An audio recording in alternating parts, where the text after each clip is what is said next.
Perkenalkan, saya Imelda Sembiring akan mempresentasikan bab 4 mengenai definisi, kriteria, dan konsep UMKM, di mana UMKM didefinisikan berdasarkan kriteria dan ciri yang dapat berupa jumlah tenaga kerja yang dipergunakan, jumlah kapital dan omset dari kegiatan yang dihasilkan, serta dapat pula didefinisikan berdasarkan karakteristik UMKM seperti skala usaha, teknologi yang digunakan, organisasi dan manajemen, orientasi pasar, dan lain sebagainya. Kriteria UMKM adalah dapat dikelompokkan berdasarkan jumlah aset dan omset yang dimiliki masing-masing badan usaha sebagaimana Rumus Undang-Undang Nomor 20 Tahun 2008 tentang UMKM.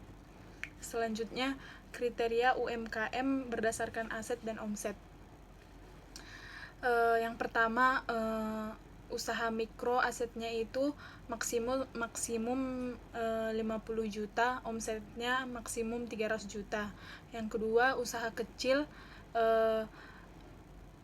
sebesar 50 juta sampai 500 juta, omsetnya lebih dari 300 juta sampai 2,5 M. Usaha menengah lebih dari 50 juta sampai 1 M, omsetnya 2,5 M sampai 50 M. Sementara itu, BPS merumuskan kriteria UMKM berdasarkan jumlah tenaga kerja seperti di buku, yaitu yang pertama, usaha mikro jumlah tenaga kerjanya kurang dari 4 orang. Yang kedua, usaha kecil jumlah tenaga kerjanya 5-19 orang. Yang ketiga, usaha menengah jumlah tenaga kerjanya 20-99 orang. Dalam dimensi lain, Musa Hebis mengelompokkan UMKM yang dijelaskan seperti ukuran dari usaha atau jenis kewirausahaan, tahap pengembangan usaha, yang kedua tingkat penggunaan teknologi. Selanjutnya, definisi UMKM oleh lembaga dunia dan negara-negara asing. Itu terdapat seperti World Bank, Singapura, Malaysia, dan Jepang, Korea Selatan, Eropa Commission. Selanjutnya, ciri-ciri dan karakteristik UMKM. Yang pertama itu belum melakukan manajemen atau pencatatan keuangan. Yang kedua, pengusaha atau SDM-nya berpendidikan rendah. Yang ketiga, belum mengenal perbankan tetapi lebih mengenal rentenir. Yang keempat, tidak memiliki izin usaha seperti NPWP. Yang kelima, anggota dari suatu koperasi biasanya berskala mikro. Yang keenam, perputaran usaha umumnya cepat. Selanjutnya, produksi dan pemasaran. Di sini tidak adanya akses terhadap sumber bahan baku yang berkualitas secara terus-menerus. Yang